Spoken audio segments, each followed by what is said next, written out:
Tiba-tiba saja nih si Pak Cepi itu kayak ada orang yang ngebisikin gitu. Tolong Pak ambil, tolong Pak ambil. Kalau Pak Cepi sampai membuangnya, Pak Cepi akan terus-terusan diganggu oleh arwah wanita ini.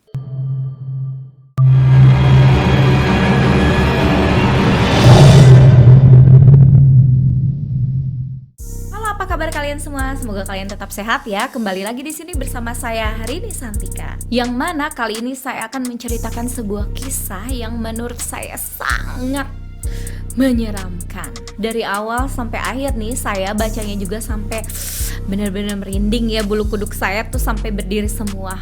Kisah ini ditulis oleh seseorang yang bernama Cepi Putra yang saya tidak bisa sepil biodata lengkapnya karena ini masalah privasi ya. Yang menurutnya katanya nih cerita ini diambil dari kisah Pak Cepinya sendiri ya. Oke, tanpa basa-basi lagi kita langsung aja ke ceritanya. Jadi di sini tuh Pak Cepi tuh profesinya sebagai pengantar jemput kru kapal gitu, dari dermaga ke tengah laut ataupun sebaliknya. Karena para kru kapal itu sering bolak-balik dari tengah laut ke darat menggunakan perahu sampan miliknya si Pak Cepi itu. Sementara itu kapal besarnya itu hanya sesekali saja di dermaga. Setiap hari sebelum menjemput para kru kapal nih, biasanya si Pak Cepi ini terlebih dahulu selalu membersihkan perahu sampannya dulu. Tentunya agar penumpangnya nyaman dengan perahu kecilnya itu. Awalnya sih menurut Pak Cepi ini katanya baik-baik aja ya, tidak pernah mengalami hal-hal ganjil selama menekuni pekerjaan ini. Bahkan dia juga bisa menyekolahkan kedua anaknya dari hasil pekerjaan ini. Hingga suatu hari nih Pak Cepi sebelum mengantar para kru kapal, kata Pak Cepi ini, Pak Cepi tuh merasa sangat malas sekali ya. Berhubung nih si istrinya di rumahnya itu terus aja ngomelin si Pak Cepi. Akhirnya nih si Pak Cepi memaksakan diri berangkat ke dermaga. Ya maklum lah yang namanya cewek gitu ya, biasanya kalau lihat suaminya di rumah terus tuh kayak ngomel-ngomel gimana gitu. Pak Cepi nyampe dermaga ini sekitar jam 7 pagi gitu ya. Biasanya nih si Pak Cepi kalau nggak datang penyakit malesnya gitu, setengah 6 juga sudah sampai lebih awal di dermaga. Sampai-sampai nih si para kru itu ngomong gini, tumben nih Pak Cepi kesiangan. Si Pak Cepi langsung aja jawab, iya nih mas, tadinya saya mau libur dulu. Karena si istri terus nyerocos terus, jadi akhirnya saya terpaksa berangkat. Lalu mereka berangkatlah ya seperti biasa. Nah pada saat itu tuh cuaca tuh terlihat sangat mendung sekali ya, kayak mau hujan gitu. Namun akhirnya si Pak Cepi sampai juga tuh di tengah laut. Lalu para kru itu pun naik ke kapal besar. Setelah itu Pak Cepi akhirnya pulang lagi ke arah dermaga sendirian. Nah setelah si Pak Cepi berlayar sendirian nih, tiba-tiba si Pak Cepi menemukan sebuah benda terapung berwarna hitam. Di sini Pak Cepi nih mulai bertanya-tanya, kira-kira benda apakah itu ya? Semacam barang tapi kok kayak sepenggal kepala. Ih, serem banget deh ini. Si Pak Cepi ini nih memperhatikan terus si benda itu tapi dari kejauhan aja. Terus si Pak Cepinya nih kayak bilang, ah yaudah deh bodo amat gitu ya. Sambil si Pak Cepi ini terus meneruskan perjalanannya ke dermaga. Namun belum jauh nih dari tempat benda terapung tadi, tiba-tiba saja nih si Pak Cepi itu kayak ada orang yang ngebisikin gitu. Tolong Pak ambil, tolong Pak ambil. Sumpah kayak merinding banget deh gue. Kebayangkan kalau jadi kalian bakal gimana? Mana di tengah laut sendirian, gak ada orang, tiba-tiba ada orang yang minta tolong. Rasanya nggak bisa bayangin deh, gue aja di sini yang bacanya sampai merinding, serem gitu deh pokoknya. Tapi si Pak Cepi ini berpositif thinking ya, mungkin itu hanya suara angin kali ya. Masa iya di laut gitu ada yang minta tolong. Sambil berusaha ngobatin rasa takutnya gitu ya, karena ya enggak juga Pak Cepi ini ngerasa takut loh dia. Namun si suara itu semakin jelas terdengar nyata dan nampaknya si suara itu benar aja dari benda yang mengambang tadi. Hingga akhirnya nih si Pak Cepi ini memberanikan diri untuk melihat si benda itu. Benda itu ternyata hanya sebuah tas hitam ya. Di sini nih Pak Cepi buru-buru aja langsung mengambilnya. Setelah diambilnya ini Pak Cepi penasaran ya, langsung aja buru-buru membuka apa di dalam isi tas itu. Ternyata dalamnya nih cuman sebuah identitas biasa. Di sini tadinya nih si Pak Cepi mau langsung membuang kembali tas ini, tapi Pak Cepi ini mikir lagi, ya udahlah, nggak apa-apa bawa aja juga ya, nggak ada salahnya. Setelah membawa tas itu, tadinya yang cuacanya sangat mendung nih, gelap mau hujan gitu, tiba-tiba berubah menjadi terang dan sangat panas. Singkat cerita nih, akhirnya Pak Cepi sampailah di dermaga, dan setelah sampai di dermaga akhirnya si cuaca ini berubah menjadi hujan yang sangat deras. Di dermaga nih yang biasanya rame banget, terus kali ini tuh bener-bener sepi banget, gak ada orang sama sekali. Karena menunggu hujan yang tidak kunjung reda juga, akhirnya si Pak Cepi ini sampai ketiduran di dermaga sana. Nah, pas si Pak Cepi ini lagi tidur nih, tiba-tiba dia mimpi didatangi seorang wanita. Wanitanya sih kata si Pak Cepinya ini di dalam mimpinya tuh cantik ya, cuman si wajahnya itu pucat banget seperti mayat. Si wanita ini tuh ngomong sesuatu ke Pak Cepi kayak dia nyampein pesan gitu ya, cuman si Pak Cepinya tuh gak ngerti katanya apa yang diomongin sama si wanita ini lewat mimpinya itu. Lalu si wanita ini mendekati Pak Cepi dan hampir mencekik si Pak Cepi. Dan tangan si wanita itu tuh katanya sangat dingin sekali. Sontak saja si Pak Cepi ini kaget lah dan langsung terbangun. Namun rasa dingin si wanita itu tuh kayak masih terasa gitu. Setelah itu langsung aja Pak Cepi cepet-cepet pulang ke rumahnya dengan mengenakan sepeda motornya. Kalau si perahu sampannya itu ditali di situ aja ya, disimpan di dermaga. Nah, sesampainya di rumah nih si Pak Cepi tuh kayak yang gak tenang ya, hatinya tuh kayak ketakutan gitu. Lalu ia pun langsung mengambil air wudhu, terus sholat dan baca Quran gitu ya, biar hatinya tenang. Sekitaran jam 10:30 malam nih HP Pak Cepi di sini berbunyi. Pas dilihat ternyata nomor baru ya, lalu diangkatlah sama Pak Cepi di sini.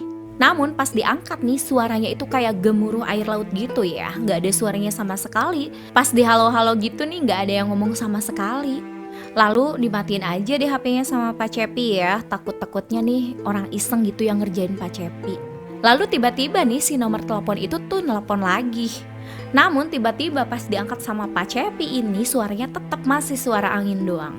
Lalu di sini Pak Cepi mulai kesal gitu ya. Siapa sih malam-malam yang iseng, gak ada kerjaan banget, gerutu Pak Cepi di dalam hati. Namun setelah itu si nomor telepon ini terus-menerus menelpon lagi, dan di sini si Pak Cepi ini tidak menggubrisnya sama sekali. Pak Cepi langsung aja memutuskan tidak mau mengangkat si nomor itu karena menurut dia ini orang iseng. Hingga tiba-tiba aja ada pesan masuk ya, dan pesan itu bertuliskan tolong Pak diangkat teleponnya. Kemudian si penelpon ini menelpon kembali Pak Cepi ya, dan kali ini Pak Cepi angkat. Pas diangkat suaranya perempuan bernadakan lirih, tolong jemput saya di dermaga. Pak Cepi langsung cerita nih sama istrinya kalau tadi ada yang nelpon dan minta tolong dijemput di dermaga. Si istrinya lalu ngomong gini, ya udah Pak, jemput aja, siapa tahu memang itu beneran orang yang minta tolong, mungkin para kru kapal kali. Lalu si Pak Cepi ini akhirnya memberanikan diri deh ke dermaga sendirian. Sesampainya di dermaga, si Pak Cepi ini tuh bener-bener nggak ngelihat satu orang pun di sana, dan di sana nampak terlihat sangat sepi sekali. Pas Pak Cepi nih menelpon balik nomor telepon yang tadi, malah nggak bisa terhubung sama sekali si nomor itu. Nomor yang Anda tuju salah, mohon periksa kembali nomor tujuan Anda. Terus menerus seperti itu. Seperti nomor yang sudah lama tidak terpakai. Lalu tak lama kemudian nih tiba-tiba di situ Pak Cepi menyium bau melati yang sangat menyengat sekali. Pak Cepi mulai bertanya-tanya kembali nih di dalam hatinya, emang di sini ada pohon melati. Lalu akhirnya si Pak Cepi ini penasaran ya. Akhirnya si Pak Cepi kembali mencari orang yang menelpon tadi. Ketika sudah dicari-cari dan memang nggak menemukan orang sama sekali di sana, akhirnya Pak Cepi ini mutusin mau pulang lagi aja. Namun ketika hendak mau menyalakan motornya, tiba-tiba si Pak Cepi ada yang bisikin kembali. Kenapa saya ditinggalin Pak? Nah, Pak Cepi di sini mulai nih bulu kuduknya dia merinding, dan tanpa pikir panjang akhirnya Pak Cepi langsung ngegas buru-buru pulang ke rumahnya. Sesampainya di rumah nih si Pak Cepi langsung aja buru-buru nih cerita sama istrinya dengan suasana masih ketakutan. Di sini istrinya nih mencoba menenangkan Pak Cepi ya, yang kelihatannya Pak Cepi sangat ketakutan. Istrinya cuman bilang, yang sabar Pak, mungkin itu hanya orang iseng. Karena saking ketakutannya nih si Pak Cepi sampai nggak enak badan gitu ya. Istrinya sih masih berpositif thinking aja ya, nyangka kalau Pak Cepi ini mungkin hanya masuk angin. Ketika hendak mau tidur, si Pak Cepi ini mulai teringat kalau tas yang tadi dia temukannya itu ternyata tertinggal di perahu sampannya. Esok paginya nih si Pak Cepi bangun dan merasakan kalau badannya itu udah agak enakan. Pak Cepi lalu buru-burulah ke dermaga karena ia teringat kalau tasnya itu ketinggalan di perahunya. Sesampainya di sana, Pak Cepi nih langsung buru-buru aja memeriksa perahu sampannya. Namun ternyata tas itu sudah tidak ditemukan di perahunya itu. Di sini si Pak Cepi nih mulai merasa kebingungan ya, di mana si tas itu berada, sedangkan dia tuh naruhnya kemarin di sini. Setelah Pak Cepi letih mencari tas itu, ternyata tas itu ada di samping dermaga. Pikir Pak Cepi, mungkin semalam orang yang sengaja ngejailin Pak Cepi ini nih mindahin tasnya di sini. Di sini para kru kapal nih sudah menunggu Pak Cepi di dermaga. Dan seperti biasa rutinitas Pak Cepi ini mengantarkan para kru kapal ke tengah laut untuk menaiki kapal besar. Nah, seperti biasa, di sini si Pak Cepi nih balik lagi ke dermaga sendirian lagi. Di sini si Pak Cepi mulai mencium bau amis. Lalu si Pak Cepi mikirnya, mungkin ini hanya bangkai ikan ya. Namun pas dipikir-pikir baunya itu sangat menyengat, ini kayak bau darah deh. Lalu si Pak Cepi mulai buru-buru lagi nih ke dermaga. Dan anehnya si bau darah itu mulai sangat menyengat ya sampai dermaga. Padahal tadi waktu bareng sama kru kapal ini memang tidak mencium bau apa-apa. Pak Cepi mulai berpikir nih, apakah ini ada kaitannya dengan tas yang ia temukan kemarin? Karena mulai penasaran nih, akhirnya si Pak Cepi ya memberanikan diri kembali membuka tas itu. Ternyata selain ditemukannya identitas sang pemilik tas itu, Pak Cepi juga di sini menemukan sebuah foto yang bergambar seorang wanita. Pas setelah Pak Cepi lihat-lihat nih si foto wanita ini, ternyata si wanita ini mirip sekali seperti yang ada di dalam mimpinya itu. Di sini langsung aja nih si Pak Cepi sangat ketakutan sekali ya. Semenjak saat itu Pak Cepi akhirnya sering susah tidur dan si Pak Cepi sakit akhirnya harus dirawat di rumah sakit. Singkat cerita, anak bungsu Pak Cepi yang masih kecil itu kerasukan dan dia menunjuk-nunjuk ke arah gudang yang kebetulan adalah gudang itu di mana tempat tas hitam itu disimpan. Hingga si Pak Cepi ketika udah mulai sembuh, si Pak Cepi ini memutuskan untuk melihat-lihat kembali isi tas itu. Karena ada alamat di dalam tas itu, Pak Cepi mulai mencari alamat rumah tersebut. Namun ketika bertemu dengan rumahnya kosong seperti tidak berpenghuni. Akhirnya si Pak Cepi langsung pulang lagi. Namun setelah beberapa hari dari itu si Pak Cepi mulai nih digangguin lagi sama si perempuan itu. Si Pak Cepi udah bingung nih, saya harus gimana, dan akhirnya si Pak Cepi mendatangi paranormal ya. Si paranormal itu cuman bilang Pak Cepi harus mengembalikan tas ini kepada keluarganya. Agar si arwah pemilik tas ini tenang, kalau Pak Cepi sampai membuangnya, Pak Cepi akan terus-terusan diganggu oleh arwah wanita ini. Di sini Pak Cepi ini semakin takut dan benar saja Pak Cepi semakin terus diganggu. Akhirnya si Pak Cepi memutuskan kembali lagi ke rumah kosong itu. Lalu si Pak Cepi akhirnya tanya-tanya nih ke orang-orang yang berada di sekitar rumah itu.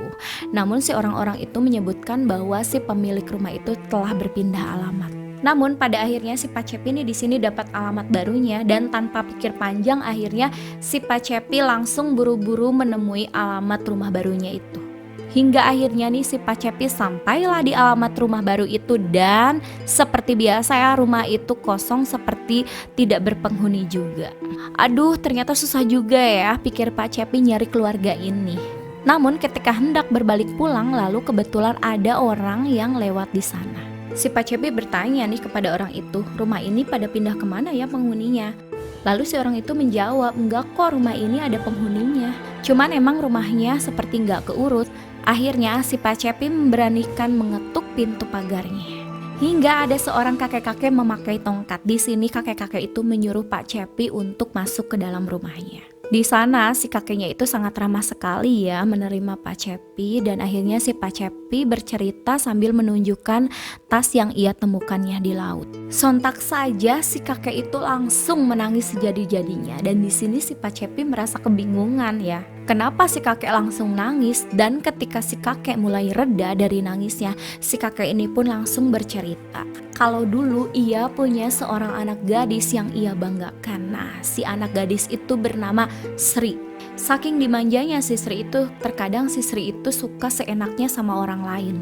Bahkan si Sri ini kadang suka mulai susah diatur ya, sehingga dia selalu pulang ke rumahnya itu jam 3 pagi dengan alasan bekerja. Hingga suatu hari si kakek ini tahu kalau selama ini ternyata si Sri ini jadi seorang wanita penghibur untuk para kru kapal. Si kakek dan istrinya mulai menegur si Sri, namun si Sri ini malah melawan dan malah si Sri ini mengancam akan membunuh si kakek jika si kakek melarang keinginannya. Ibunya si Sri juga mulai sakit-sakitan sejak tahu si Sri jadi wanita penghibur. Para tetangga di sana juga sering menjelek-jelekan si Sri di depan si ibunya ya. Jadi si ibunya ini sakitnya tuh malah tambah parah. Dan si tas hitam ini adalah tas yang sangat Sri sukai. Jadi hampir kemana-mana tuh si Sri bawa tas ini terus. Namun suatu hari si kakek memaksa si Sri untuk tinggal di rumah karena melihat kondisi si ibu yang semakin parah sakitnya. Malam itu si Sri bertengkar hebat sama kakeknya sehingga si Sri kabur dari rumah. Padahal saat itu hujan sedang deras-derasnya. Hingga pada saat itu si Sri nekat ya kabur dari rumah dan sampai 5 hari tidak pulang ke rumah. Si kakeknya mencoba menelpon si Sri, tapi pada saat itu telepon si Sri tidak aktif. Hingga akhirnya si kakek memutuskan untuk melapor polisi. Hingga akhirnya polisi berhasil menemukan Sri dalam keadaan tidak bernyawa. Jasad si Sri ini ditemukan mengapung di laut yang tidak jauh dari dermaga itu. Setelah sebulan dari kejadian itu, akhirnya ada 2 orang yang menyerahkan diri ke polisi. Karena 2 orang itu yang telah menganiaya Sri dan telah membuang jasad Sri ke laut. Dan ternyata kedua orang itu adalah yang satu pacarnya Sri dan yang satu lagi adalah temannya sendiri. Kasian banget ya nasibnya Sri. Nah, yang katanya nih info dari si polisi ini, katanya si Sri dibunuh karena si Sri meminta pertanggungjawaban kepada pacarnya ini.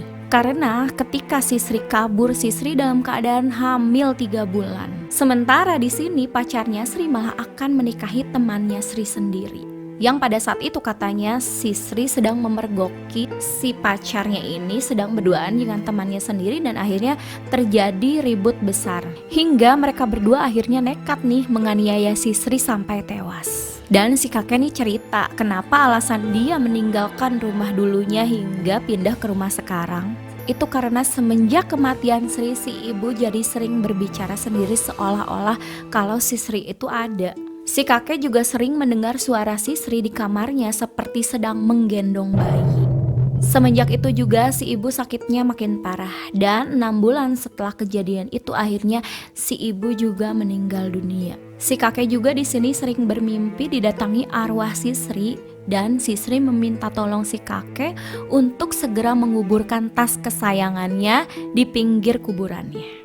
Si kakek pada saat itu pernah menyuruh orang untuk mencari tas kesayangannya si Sri, namun pada saat itu nihil, tidak berhasil ditemukannya.